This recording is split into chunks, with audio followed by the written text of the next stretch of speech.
Le titre un petit peu aujourd'hui, c'est la joie dans les épreuves. Est-ce que c'est possible d'avoir la joie dans les épreuves? À main levée, qui est heureux quand il est en épreuve? OK, c'est bon, je pensais être tout seul. Mais la réalité, c'est que c'est difficile d'être heureux quand on souffre, quand on est éprouvé. Et euh, Jacques ici, c'est un beau livre parce que Jacques, c'est un petit peu le christianisme pratico-pratique. Euh, et dans toutes nos confusions dans la vie, dans tout le désordre qu'on peut vivre, dans toutes les luttes qu'on vit ou qu'on a vécues, ici, il n'y a pas une personne qui n'a pas lutté avec sa foi d'une manière ou d'une autre.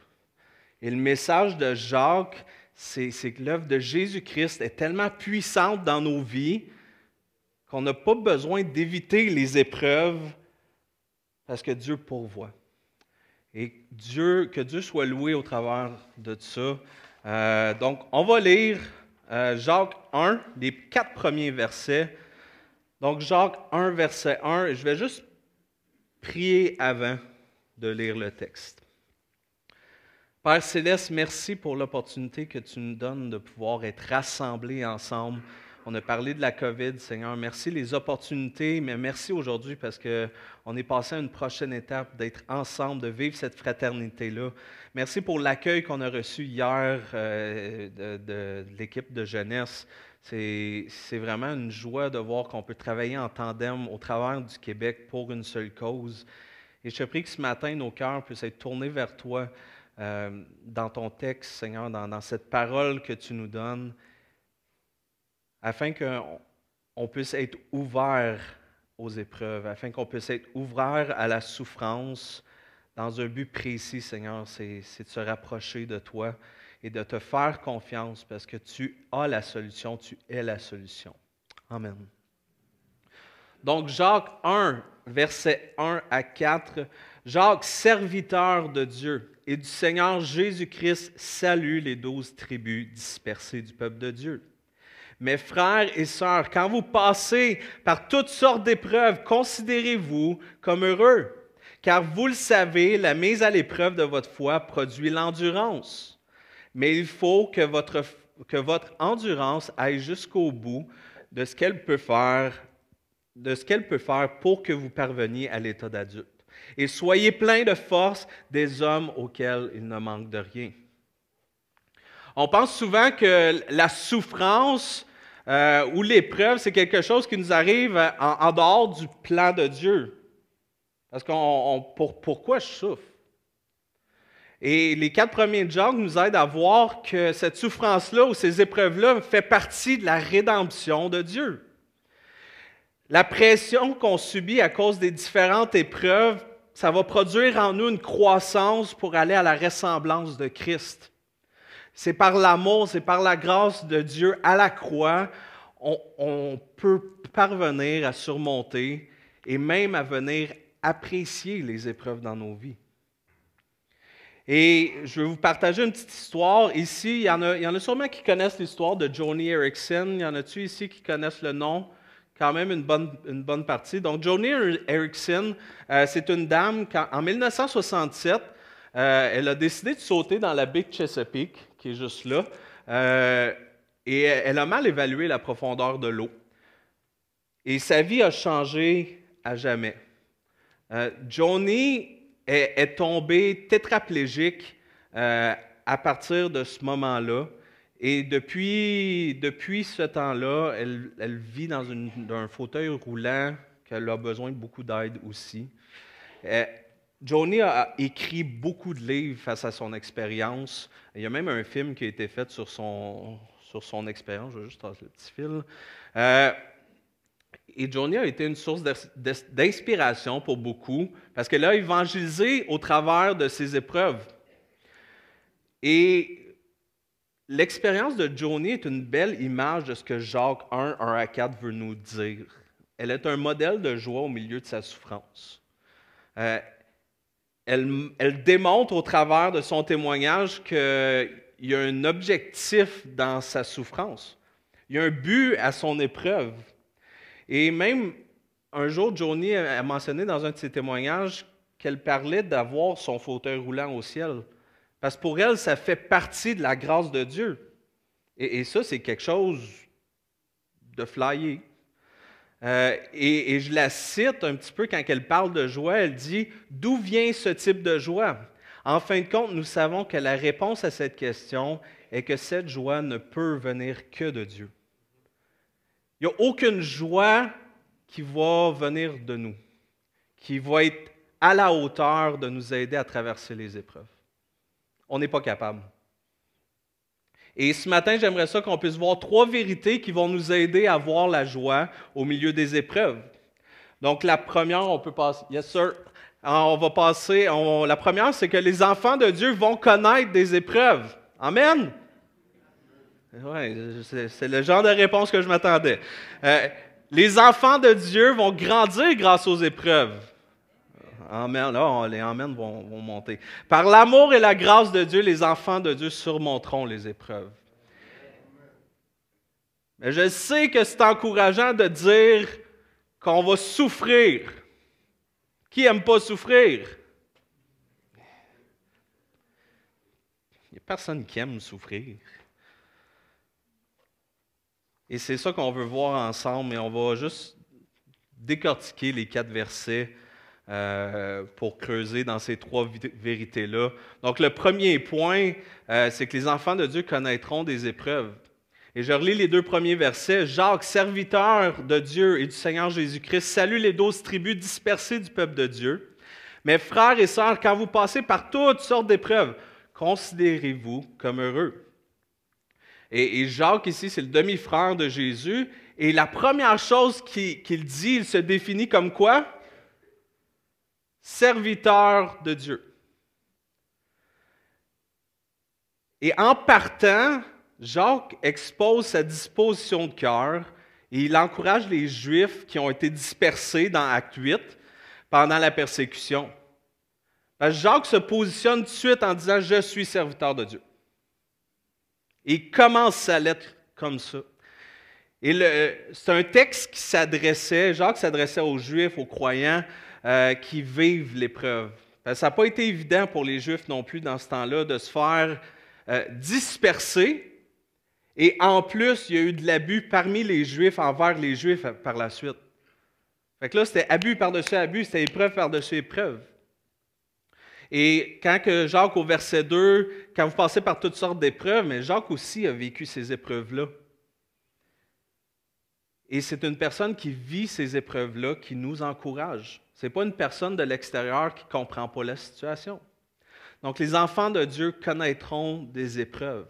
Et une chose que le 2e verset ne dit pas, c'est considérer comme une grande joie, mes frères, le fait d'être au courant ou de connaître la pensée de diverses épreuves.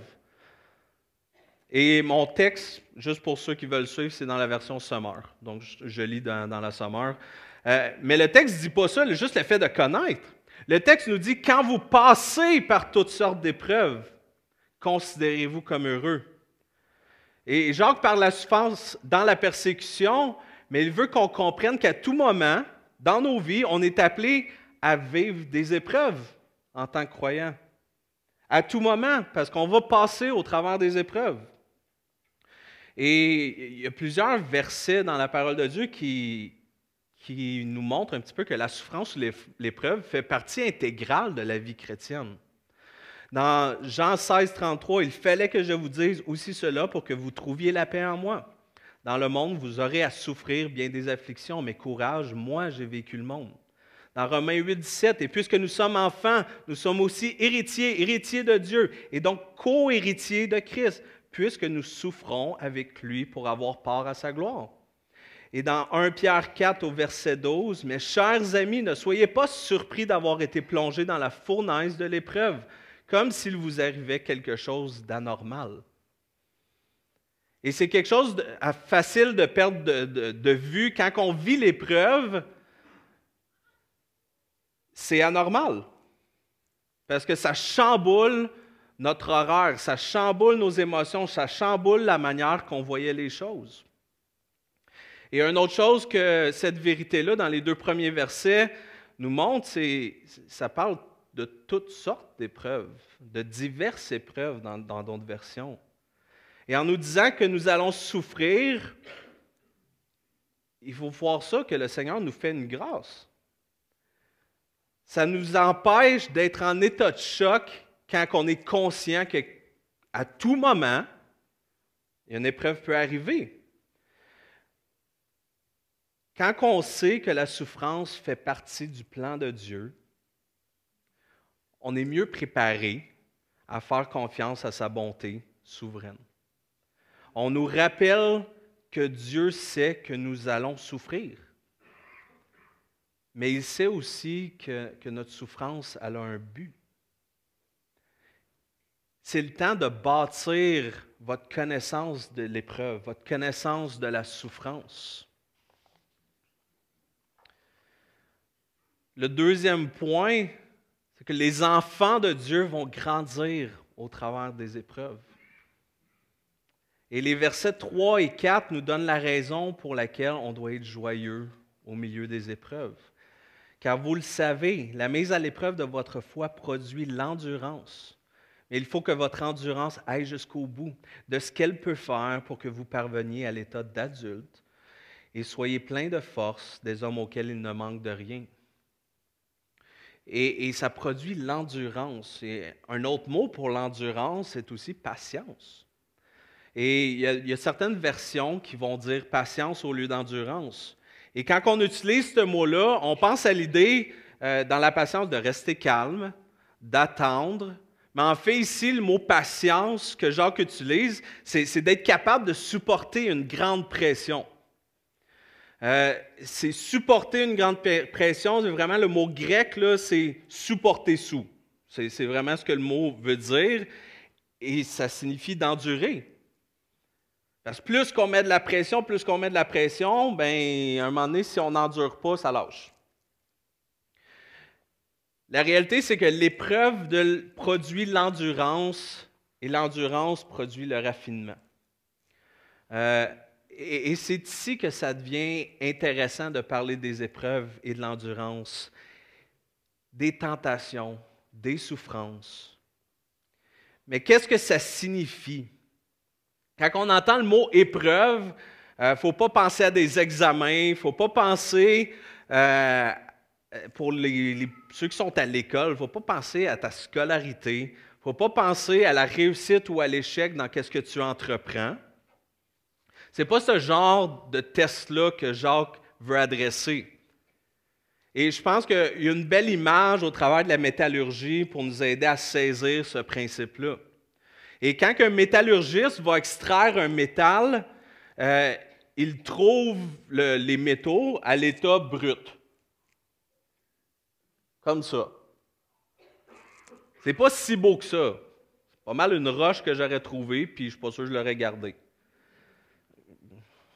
C'est moi qui regarde, mais je suis un homme aussi, fait que je ne regarde pas toutes les affaires spécifiques. Mais qu'est-ce que... le minerai, il y a un problème. Il n'est pas si beau que ça. Il n'est pas éprouvé. Il n'est pas parvenu à être raffiné. Et il y a des imperfections. Et il y a des imperfections dans ce métal-là qui le privent de toute sa force et de toute sa beauté et de toute sa valeur. Ça n'aurait aucun sens d'extraire un métal et de le laisser dans son état de minerai. Imaginez d'avoir un collier ou un pendentif en or et c'est ça que vous montrez aux gens. Ou c'est ça que votre mari vous donne à votre anniversaire de mariage. C'est un sourire forcé qui risque de sortir. Mais tu peux mettre l'autre affiné. Ça ressemble à quelque chose d'un petit peu plus viable. Donc, là, on parle d'un métaux raffiné qui a été travaillé, qui a été mis sous pression, qui a été brûlé. Il y a un métal, les métallurgistes vont mettre des produits pour séparer les imperfections et ils vont brûler pour les mettre à l'état liquide.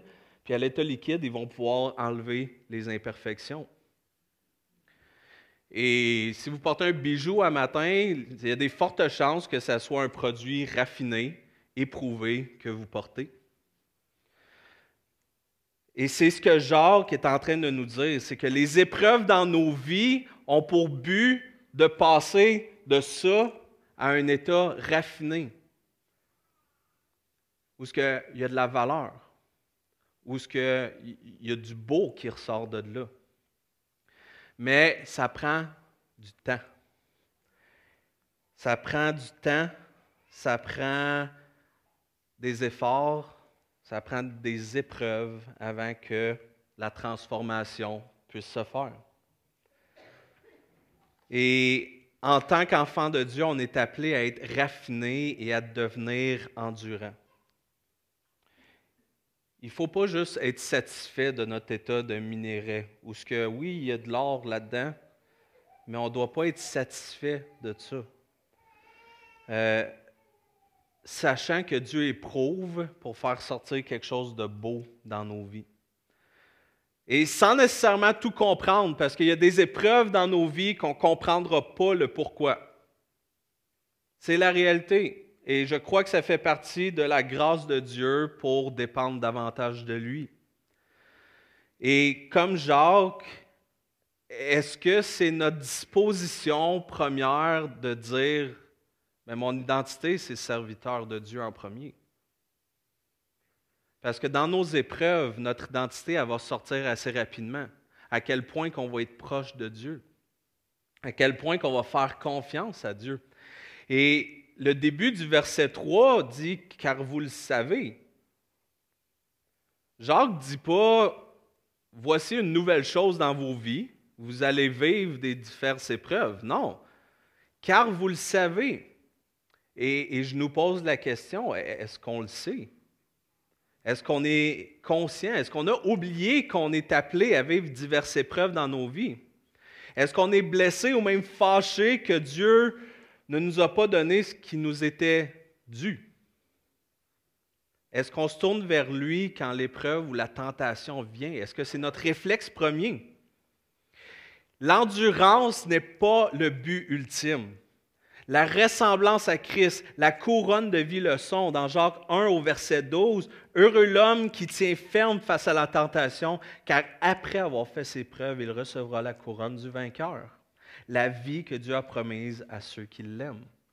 Et le verset 12 vient fermer un petit peu le bloc de Jacques, la première partie. Mais est-ce qu'on a oublié qu'on est appelé à vivre diverses épreuves dans chacune de nos vies? Le troisième point, c'est par l'amour et la grâce de Dieu, les enfants de Dieu vont pouvoir surmonter les épreuves. Et j'aimerais vous lire le verset 4 dans deux versions. Donc, dans la version Semeur, « Mais il faut que votre endurance aille jusqu'au bout de ce qu'elle peut faire pour que vous parveniez à l'état d'adulte et soyez pleins de force.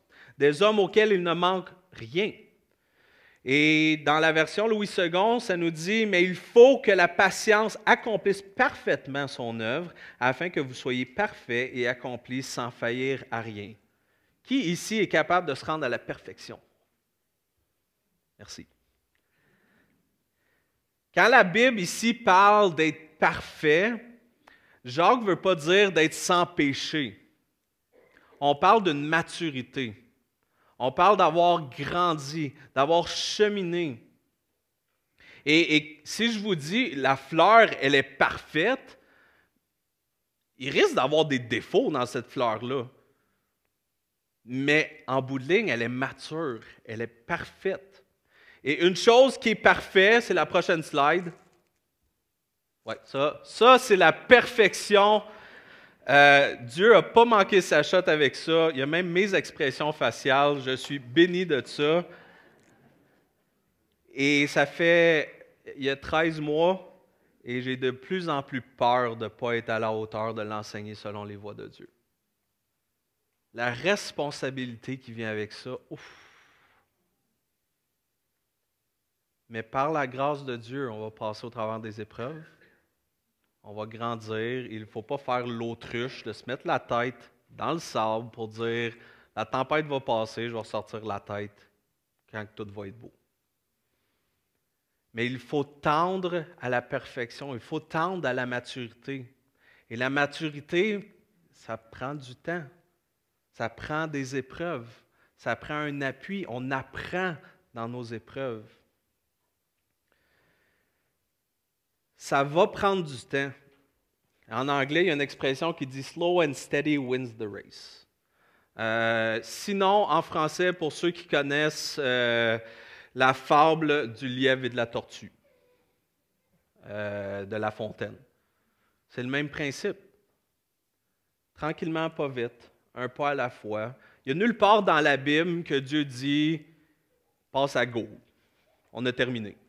C'est pas la réalité. Dieu veut nous raffiner et Dieu veut nous aimer au travers de ce raffinement-là pour arriver à un point où ce que le minerai est raffiné et ça ressort. On va voir, vous allez voir, parce que j'avais préparé une série, mais vous allez voir en creusant dans le livre de Jacques, un des défis du peuple juif, c'est qu'il aimait être en contrôle. Il aimait contrôler un peu les éléments autour d'eux. Il aimait contrôler les employés, les employeurs. Il aimait contrôler l'horaire. Et quand il perdait le contrôle, c'était pas beau à voir. Est-ce que c'est si loin de notre réalité aujourd'hui?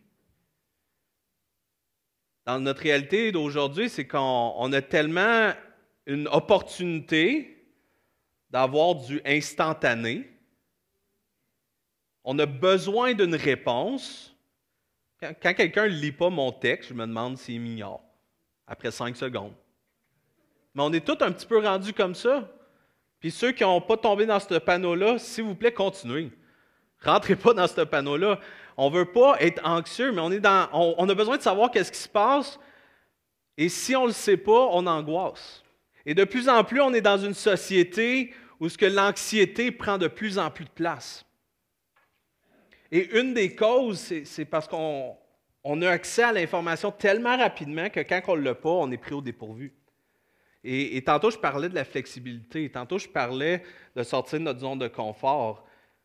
C'est ce que Dieu fait tout au long de notre vie. Dieu nous sort de notre zone de confort et Dieu nous étire au maximum. Mais il nous donne les outils pour être capable d'y faire face. Une des choses que j'apprécie, c'est qu'on peut s'encourager ensemble à voir comme un sujet de joie les diverses épreuves que Dieu met devant nous. Vous n'êtes pas tout seul. Dieu nous donne la grâce d'être ensemble, d'être redevables les uns envers les autres. Qu'est-ce que ça coûte? Ça coûte de l'orgueil. Parce qu'il faut avouer qu'on est faible. Mais c'est dans la faiblesse qu'on est fort, c'est dans la faiblesse qu'on donne la place à Dieu, dans l'humilité. Et dans cette joie qu'on va voir au travers des sujets, au travers des épreuves que Dieu met devant nous, mais il faut toujours se rappeler qu'il va accomplir son dessein pour ta vie. Il va utiliser le minerai que tu avais pour te transformer tranquillement dans cette pépite d'or-là. Et tout le monde est précieux aux yeux de Dieu. Mais on est appelé à tendre à la perfection. On est appelé à être des témoins de plus en plus lumineux dans le cercle où ce que Dieu nous met. Et Matthew Henry, qui était pasteur en Angleterre dans les années 1600, a dit cette citation qui m'a fait réfléchir. Il parle de Noé, il parle du déluge. « Plus que les eaux montaient, plus que l'arche se rapprochait des cieux. » Donc, les épreuves sanctifiées sont des promotions spirituelles. Qui ici aurait déjà vu les épreuves ou même le déluge comme ça? Mais c'est encourageant de voir que quelqu'un, comme Matthew Henry, plus que les eaux montaient, plus que la planète se faisait détruire et l'être humain mourait, mais plus que la promesse de Dieu s'accomplissait et on s'approchait de Dieu. Et dans ces épreuves-là, on grandit. Quand il parle de promotion spirituelle, c'est dans nos épreuves qu'on grandit. Parce qu'une chose que je dois mettre au clair, c'est que ce n'est pas tout le monde et personne ici va réussir toutes les épreuves. On va flancher. Et c'est là que la croix vient en ligne de compte. C'est là que l'Évangile, la beauté de la grâce de Dieu dans nos vies, parce qu'après ça, on se relève, on recommence, mais qu'est-ce qu'on fait avec notre épreuve? On mature. on grandit parce qu'on a appris dans nos épreuves. Et la réponse qu'on a face aux épreuves, et vous allez voir dans la suite de Jacques, mais ça s'appuie sur ce thème-là, c'est ceux qui ont une orientation vers Dieu vont faire confiance à Dieu. Et c'est un Dieu qui se donne à nous au milieu de nos souffrances. Ceux qui ont un cœur divisé vont douter de sa bonté. Et c'est pour ça que quand Jacques, au verset 1, il se dit « Je suis serviteur de Dieu », si on perd ça de vue, on va avoir un cœur divisé quand l'épreuve va venir. Parce que ça va nous prendre par surprise. Notre réponse dans le feu, notre réponse dans les épreuves, dans les souffrances vont révéler notre disposition de cœur face à Dieu. Et ça, c'est juste la réalité. Et il n'y a personne, encore une fois, qui est à la hauteur d'y faire face seul. On a un Rédempteur qui est là pour nous aider à y faire face. On va connaître toutes sortes de saisons de souffrance dans nos vies. Pour Julie et moi, ça a été le processus d'avoir un enfant. Ça a été les transitions de déménagement, d'apprendre à accepter nos nouveaux rôles. Pour vous, c'est d'autres choses. Ça peut être le stress, ça peut être l'épuisement. Mais tout le monde va connaître des saisons différentes de souffrance, et ça, que nous soyons croyants ou non. L'être humain souffre. Pourtant, il n'y a aucun d'entre nous qui va connaître le poids total de la souffrance que Jésus a vécue à la croix. Il n'y a personne on ne peut pas comprendre la souffrance de Jésus à la croix. Christ a connu la souffrance afin de pouvoir racheter la nôtre. Christ est mort pour ta souffrance. Et par Jésus-Christ, la souffrance peut en fait devenir un moyen d'accéder à la joie. Donc oui, c'est possible d'être heureux dans la souffrance, mais seulement en ayant un but fixé vers Christ, le Rédempteur, à la croix. Quelle est ta réponse à ton épreuve? Ça va révéler quelque chose de nos cœurs, notre réponse. Est-ce qu'on a la confiance dans la bonté de Dieu? Est-ce que notre foi est assez forte pour supporter la fournaise de souffrance? Si vous souffrez, sachez qu'en cette saison, que Dieu vous invite à faire confiance à sa bonté. C'est une invitation de faire confiance à Dieu. Si vous n'êtes pas dans une épreuve de souffrance présentement ou dans une saison d'épreuve, c'est le moment de développer une théologie solide, une doctrine solide de la souffrance. Pourquoi? Parce que vous n'allez pas être surpris quand la souffrance va venir. D'être ancré dans la parole de Dieu, d'avoir un fondement solide. Au chapitre 5 de Jacques, au verset 7, il nous dit « Soyez donc patients, frères, jusqu'à l'avènement du Seigneur. » Et c'est ce qui vient la belle boucle de tout ça. C'est qu'on a la croix, mais ce n'est pas la fin. On a l'espérance ultime d'aller auprès du Père un jour, jusqu'à l'avènement du Seigneur. Et Jacques nous rappelle que, quels que soient nos conforts ou quelles que soient nos afflictions dans nos vies, c'est pas merveilleux de penser qu'on a un Rédempteur qui jamais va se laisser abattre, qui est prêt à aller au combat pour nous, qui a vaincu la mort pour nous. Un Rédempteur qui ne va pas s'asseoir, un Rédempteur qui n'abandonnera pas jusqu'à ce qu'on soit absolument en pleine possession de tout ce qu'il a voulu nous donner au travers de son Fils à la croix, au travers du Saint-Esprit. Et quand Dieu a envoyé son Fils vivre, mourir et ressusciter, est-ce qu'on l'oublie par moments que Dieu a envoyé son seul et unique Fils mourir à la croix, vivre parmi les hommes, que Jésus a accepté de prendre la forme de serviteur, passer de Seigneur à serviteur comme dans Philippiens 2. Il va y avoir un jour où on va pouvoir se tenir devant lui. Et à ce jour-là, on ne manquera de rien. Ni dans notre cœur, ni dans notre comportement, ni dans notre contentement. Il n'y a rien qui va nous manquer. On va être complètement et entièrement formés à la ressemblance de Christ. Mais entre-temps, ne soyons pas satisfaits du statu quo. Considérez les épreuves qui vont venir comme un sujet de joie. Et Christ va travailler et travailler et travailler. J'avais une discussion cette semaine. Une des questions que j'ai pour Dieu, c'est pourquoi tant de patience? Combien de fois j'aurais abandonné ma propre cause? Mais son amour est tellement plus grand que ça, qu'il regarde au-delà du nombre de fois.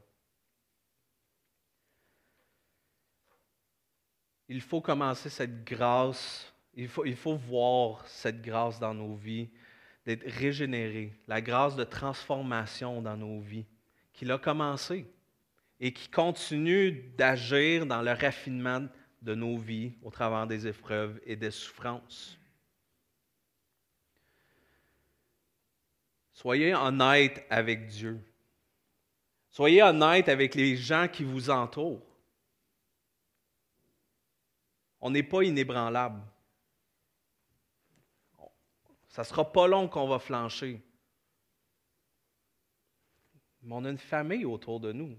Et je crois que Dieu a permis qu'on puisse être là en tant qu'être humain pour se parler des vraies choses. Parce qu'on a besoin du tangible de temps en temps. Soyons honnêtes sur la façon dont vous mettez en doute sa bonté. Est-ce que tu as oublié la bonté de Dieu? Il ne faut pas se relâcher dans notre obéissance, frères et sœurs. Il faut rechercher davantage le pardon que Christ a acquis à la croix. Et qu'on puisse se tenir les coudes serrés en tant que croyants pour être des ambassadeurs du royaume de Dieu sur cette terre. Et ma prière pour vous en tant qu'Église, c'est que vous pouviez continuer sur cette lignée-là, d'avoir un impact dans votre Église. Je lisais ça hier, c'est exactement ça. Une communauté, une relation vivante, ensemble, avec Dieu, avec le monde. Et c'est ça qu'on doit tous tendre à faire, parce que l'œuvre rédemptrice de Christ n'est pas réservée seulement à nous. Il y a d'autres personnes à l'extérieur qui ont besoin d'entendre la bonne nouvelle de Jésus-Christ. Et Dieu vous a placés, tous et chacun, dans un rôle spécifique, dans votre famille, dans vos amis, dans votre travail. Mais pour être des témoins, on va avoir des épreuves et il faut s'accrocher à la grâce de Dieu à la croix. Donc, est-ce possible de vivre des souffrances dans la joie? Absolument. Mais pas par nos propres moyens.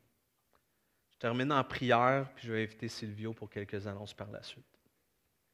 Père Céleste, merci parce que tu as été à la croix pour nos péchés. Merci Seigneur parce que tu nous appelles à vivre des vies que ça ne soit pas facile sur cette terre, mais tu nous as donné les outils nécessaires pour y faire face grâce à ton sacrifice, grâce à ton soutien, Seigneur. Et je te remercie pour les souffrances et les épreuves qui s'en viennent dans chacune de nos vies et dans la mienne, Seigneur. Et je te prie de m'aider à me tourner vers toi, à me tourner vers mes frères et sœurs, dans le but ultime de partager cette bonne nouvelle-là à mes voisins, à mon entourage, parce que j'ai eu le privilège d'être racheté de mes péchés grâce au sacrifice de la croix. Et on veut partager, Seigneur, cette vérité-là aux gens qui nous entourent. Je te prie d'ouvrir des portes, de nous donner des opportunités.